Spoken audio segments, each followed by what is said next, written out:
Assalamualaikum warahmatullahi wabarakatuh. Kita bertemu lagi dalam pelajaran fisika membahas materi tentang gaya gerak, hukum-hukum Newton tentang gerak.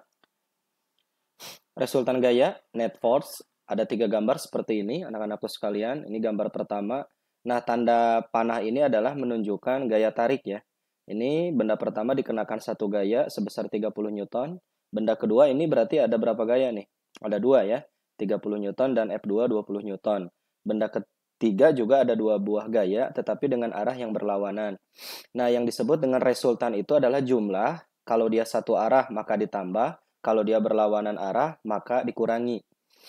Nah, ini yang pertama, sigma F. Nah, ini sigma ya. Sigma ini adalah resultan. Maka resultan gayanya 30 Newton. Yang B ini dijumlahkan aja. Maka resultan gayanya adalah 30 tambah 20, 50 Newton. Yang ketiga, resultannya dikurangi saja. Sigma F sama dengan F1 ditambah negatif F2, sehingga jadi 10 Newton. Itulah resultan gaya. Bagaimana kalau resultan gaya pada gaya yang membentuk sudut? Contoh seperti ini, sebuah benda didorong dengan gaya 30 Newton dan ditarik dengan sudut 37 derajat oleh sebuah gaya 50 Newton.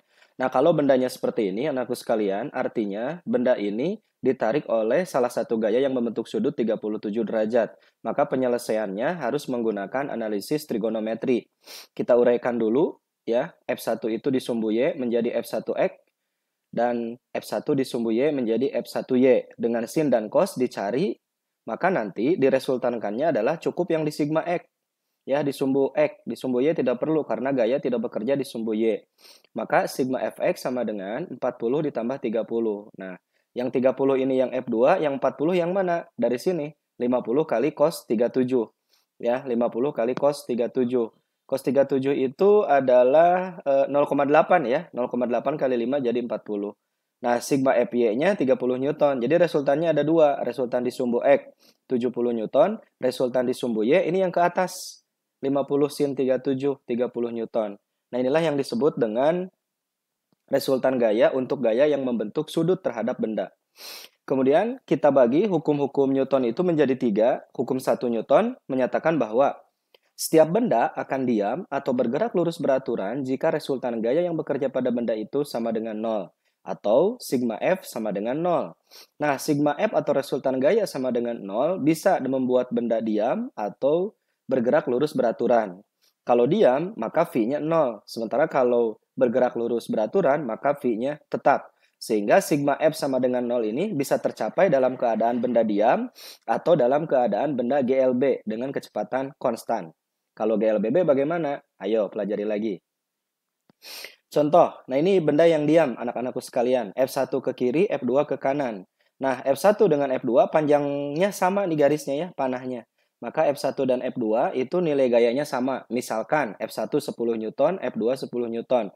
Maka resultan gayanya adalah F2 ditambah negatif F1 atau F1 dikurangi F2 sama dengan 0. Nah, ini artinya benda diam atau bergerak lurus beraturan sehingga kecepatannya tetap. Pada keadaan demikian, ketika benda dalam keadaan diam, bukan tidak ada gaya. Ada gayanya F1 dan F2. Hanya kalau dijumlahkan, diresultankan hasilnya 0. Itulah yang disebut dengan benda kategori diam. Hukum 2 Newton, apabila pada suatu benda bekerja gaya yang resultannya tidak sama dengan 0, maka benda akan mengalami percepatan yang sebanding dan searah dengan resultan gaya dan berbanding terbalik dengan massa benda. Atau ini kalau dirumuskan, persamanya seperti ini anak sekalian. A sama dengan sigma F per M. A di sini percepatan, sigma F itu adalah resultan gaya dibagi dengan massa benda. Contoh kita punya soal, sebuah benda bermassa 2 kg ya dikenakan beberapa gaya. F1 arah ke kanan 30 Newton, F2 arah ke kiri 20 Newton. Maka resultannya berapa anak-anakku sekalian? 30 dikurangi 20 adalah 10. Berapakah besarnya percepatan yang terjadi pada benda ini? Maka langsung saja A sama dengan sigma F-nya adalah 10, masanya adalah 2, sehingga percepatan yang terjadi sebesar 5 meter per sekon kuadrat. Hukum 3 Newton, jika benda A mengerjakan gaya pada benda B, maka benda B akan mengerjakan gaya juga pada benda A yang besarnya sama tetapi arahnya berlawanan. Hukum 3 Newton ini disebut sebagai hukum aksi-reaksi. Ciri-cirinya bagaimana? 1. Besar gaya reaksi sama dengan besar gaya aksi. arah gaya reaksi selalu berlawanan dengan arah gaya aksi. Pasangan gaya aksi dan reaksi selalu bekerja pada benda yang berbeda, anakku sekalian. Contoh, pada saat kalian mendorong tembok, maka tangan kalian memberikan gaya pada tembok sebagai aksi, tembok juga memberikan gaya pada tangan kalian sebagai reaksi. Dan semakin tekan gayanya makin besar, maka tembok juga akan memberikan pengaruh gaya yang lebih besar. Itulah sebabnya ketika tembok dipukul dengan kencang, maka tangan kamu akan menjadi benjol. Karena ada aksi, pasti ada reaksi. Nah, ini contoh gaya aksi dan reaksi yang terjadi pada dua buah benda, anak-anakku sekalian. Jadi gaya aksi dan reaksi ini terjadi pada benda yang berbeda. Contoh, ini ada balok ya disimpan di atas meja.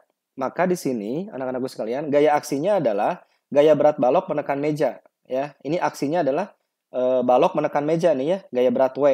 Ini diambil dari balok menekan meja. Ini gaya berat W ke bawah. W itu gaya berat. Sementara gaya reaksinya adalah gaya normal, yaitu gaya dari meja kepada benda. Nah, ini adalah pasangan aksi reaksi ya, gaya berat dan gaya normal. Oke.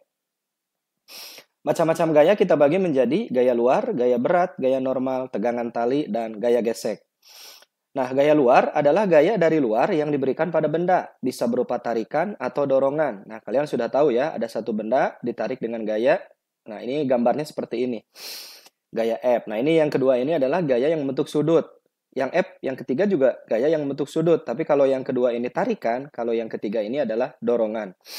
Nah, terus kalau yang di bidang miring ini adalah gaya pada benda yang digunakan untuk mendorong benda naik ke bidang miring. Jadi ini contoh gaya-gaya luar. Gaya berat adalah gaya yang bekerja pada benda akibat benda tersebut berada dalam pengaruh medan atau gaya gravitasi. Sepakat ya? Gaya berat dihitung dengan cara W sama dengan massa kali gravitasi. Arah gaya berat itu selalu ke bawah. Ya, ke bawah itu maksudnya adalah ke pusat bumi, anak-anakku sekalian. Sama dengan arah percepatan gravitasi. Contoh, pada saat kalian sedang duduk, kalian dipengaruhi oleh gaya berat yang arahnya ke pusat bumi. Maka gambarnya seperti ini nih, ada panah ke bawah. Kemudian pada saat bidangnya miring, maka gaya beratnya tetap ke bawah ya, tidak ikut miring. Nah, ini pada saat bendanya nempel di dinding, gaya beratnya jadi ke bawah juga, tetap ya. Nah, ini pada saat ada di atap bendanya, gaya beratnya selalu ke bawah. Jadi posisi benda dan bidang bisa berubah-ubah, tetapi gaya berat harus selalu menuju ke pusat bumi. Artinya tidak mungkin berubah kalau untuk posisi gaya berat. Gaya normal adalah gaya yang dikerjakan bidang pada benda. Nah, ini ya, bidang pada benda. Apabila benda tersebut menekan bidang. Arah gaya normal selalu tegak lurus permukaan bidang. Nah, coba lihat gambar pertama ini, anak-anakku sekalian. Di sini ada benda, ini ada bidang meja ya. Di sini ada benda, ada bidang meja. Maka bidang ini menekan benda, arahnya ke atas. Dan harus tegak lurus dengan bidang. Jadi kalau mejanya horizontal, maka gayanya harus vertikal. Sehingga tegak lurus 90 derajat di sini. Sekarang bagaimana kalau bendanya miring seperti ini ya. Jadi bendanya ada pada bidang miring. Tetap saja sama ya. Artinya ini harus tegak lurus. Maka gaya normalnya juga mengikuti miring. Nah, ini coba lihat nih. Ini tegak lurus ya. Antara meja, antara bidang dengan gaya yang berwarna oranye ini tegak lurus. Bagaimana kalau bendanya nempel di dinding? Ya tegak lurus juga anakku sekalian ya. Ini lihat, ini ada dinding ya. Kemudian ini gaya normalnya. Artinya gaya yang diberikan oleh dinding pada benda. Bagaimana kalau di atap? Sama aja seperti ini. Nah, kalau di atap berarti arah antara gaya normal dengan gaya berat itu searah ya, karena dia bendanya nempel di atap rumah begitu ya, seperti itu. Oke, besar gaya normal pada bidang datar, anak-anakku sekalian, kita lihat di sini bahwa ya di sini ada gaya normal yang arahnya ke atas, ada gaya berat yang arahnya ke bawah. Nah, ini adalah kalau kita resultankan sigma Fy sama dengan 0, maka N positif, W negatif. Sehingga N dikurangi W sama dengan 0. Maka gaya normal itu sama dengan gaya berat. Untuk kasus seperti ini. Bukan kasus pada bidang miring. Untuk kasus pada bidang datar, gaya normal sama dengan gaya berat. Bagaimana kalau gaya normalnya pada benda yang diletakkan vertikal? Seperti ini. Maka gaya normal, oh ya. Nah, kalau seperti ini misalkan ada gaya yang menahan ya, yang warna hijau ini ya. Ada gaya yang menahan, ada gaya normal. Maka dalam keadaan seperti ini sama saja anak-anakku sekalian. Ini sigma Fx sama dengan 0. Maka N-nya positif, F-nya negatif, sehingga N sama dengan F. Sehingga besarnya gaya normal untuk benda yang berada pada dinding gitu ya, pada bidang vertikal, ini sama dengan gaya luar, N sama dengan F. Nah, bagaimana kalau gaya normal pada bidang miring? Kita lihat pada bidang miring, ingat gaya beratnya selalu ke bawah ya, ke pusat bumi. Ini yang warna hijau. Gaya normalnya tegak lurus dengan bidang, ini yang warna merah. Nah, gaya normalnya, nah W ini bisa diuraikan dengan analisis trigonometri. Di sini ada kita lihat theta nih. Theta ini sebagai sudut ya. Sudut antara bidang miring dengan bidang horizontal, ini theta. Maka kalau dicerminkan ya dengan menggunakan trigonometri, ini dicerminkan ke sumbu Y, jadi W cos theta. Sehingga gaya normal pada bidang miring itu N sama dengan W kali cosinus theta. Bagaimana kalau gaya normal pada bidang atau pada langit-langit, pada atap yang saya bilang tadi? Pada atap, anak-anakku sekalian, di sini bekerja satu gaya berat yang arahnya ke pusat bumi, yang kedua gaya normal, nah ini lihat yang lebih panjang, yang arahnya ke tegak lurus dengan permukaan benda, antara bidang dengan benda, dan yang ketiga tentu kita bicara kenapa dia bisa ada di atap, karena ada gaya yang menahan, ada gaya luar F. Maka di sini N sama dengan F dikurangi W. Dari mana itu? Dari sigma Fy sama dengan 0 atau hukum 1 Newton tadi karena benda diam. Sehingga gaya normal adalah selisih antara gaya luar dengan gaya beratnya. Kemudian, bagaimana kalau gaya normal pada benda yang ditarik dengan salah satu gaya yang membentuk sudut? Di sini ada gaya normal yang arahnya ke atas, ada gaya berat yang menuju ke pusat bumi, dan ada suatu gaya yang membentuk sudut terhadap benda. Nah, atau terhadap permukaan horizontal. Maka di sini kita harus uraikan dulu F ini ya, menjadi F sin theta ya, di sumbu X, dan F cos theta di sumbu Y. Maka gaya normalnya adalah N dan F cos theta itu positif, W-nya negatif. Sehingga N sama dengan W dikurangi F cos theta. Oke. Nah, gaya tegangan tali adalah gaya yang dikerjakan oleh tali pada suatu benda yang diikat dengan tali tersebut. Gaya tegangan tali arahnya selalu menjauhi benda. Contoh, nah ini adalah benda yang digantung pada atap-atap langit dengan menggunakan tali. Nah ini ada tegangan tali ya, T1 dan T2. T1 itu apa berarti? Tarikan yang dirasakan oleh langit-langit akibat tali, dan T2 adalah tarikan yang dirasakan oleh benda akibat tali. Nah, T1 dan T2 ini besarnya sama, tapi arahnya berlawanan, dan dikenal sebagai aksi reaksi. Jadi kalau T1 10 Newton, T2 juga 10 Newton, hanya negatif. Negatif itu menunjukkan bahwa arahnya berbeda. Tegangan tali pada sistem katrol. Nah, kita lihat di sini ada dua buah benda A dan B dihubungkan dengan katrol yang licin tergeletak pada penumpu ya di sini ya. Sementara benda A ini berada pada meja. Nah, di sini ada T1 yaitu tegangan yang dirasakan oleh benda A akibat tali, ada T2 yaitu tegangan yang dirasakan oleh benda B akibat tali. Dan katrol ini dianggap tidak berputar alias licin hanya sebagai sandaran.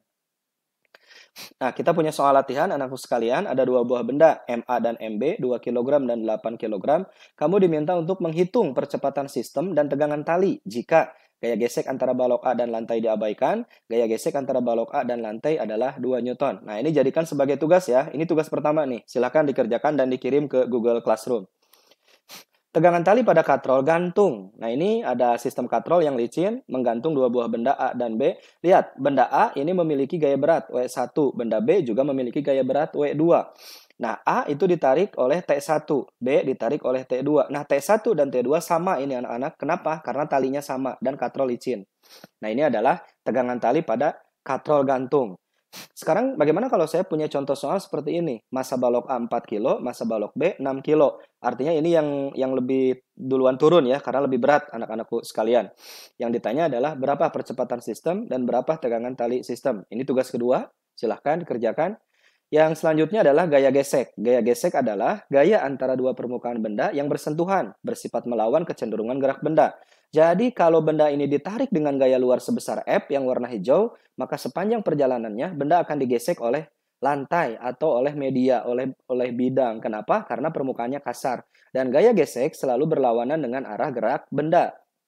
Jadi kalau geraknya ke kanan, maka gaya geseknya adalah ke kiri dan sebaliknya. Besarnya gaya gesek kita bagi menjadi dua, ada gaya gesek kinetik dan statis. Kinetik Fk, statis Fs. Fk sama dengan mu k kali N. Nah, ini dibacanya anakku sekalian adalah mu k, yang bawah itu adalah mu S. Apa itu mu? Mu adalah koefisien gesek kinetik dan koefisien gesek statis. Koefisien gesek tingkat kekasaran antara kedua permukaan. Nah, bagaimana langkah-langkah penyelesaian soal dengan gaya-gaya yang tidak segaris anak-anakku sekalian? Nah, ini gambar semua gaya yang bekerja pada benda, tentukan arah sumbu koordinat yang akan digunakan, uraikan gaya-gaya menurut komponen-komponennya, terapkan persamaan hukum 1 dan 2 Newton, lalu selesaikan persamaan untuk menjawab apa yang ditanyakan di soal. Oke, untuk selanjutnya ini adalah lukisan grafik ya, pribadi diagram. Kamu bisa pelajari dari gambar ini, silakan di pause videonya, kamu pelajari mengapa ada gaya W cos theta, ada W sin theta, ada N, dan sebagainya.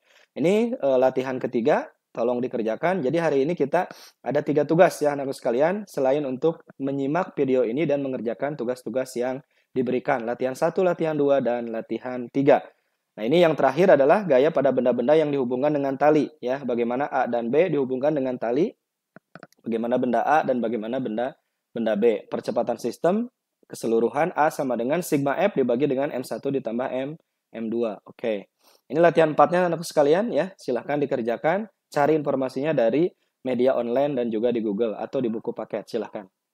Oke, terima kasih. Oh ya, ini yang terakhir tentang gaya sentuh, silahkan dipelajari, yaitu gaya antara dua benda yang saling bersentuhan.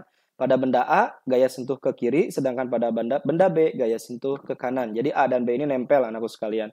Percepatan sistemnya adalah A sama dengan sigma F dibagi MA ditambah MB. Oke, ditinjau dari benda A, F dikurangi FST gitu ya, sama dengan MA kali A. Jadi FST ini adalah gaya sentuh, ST itu sentuh gitu ya. FST sama dengan F dikurangi MA kali A. Ditinjau dari benda B, F sentuh sama dengan MB kali A. Demikian, semoga bisa lebih keren. Selamat belajar dan selamat memahami materi tentang hukum-hukum Newton. Assalamualaikum warahmatullahi wabarakatuh. Terima kasih.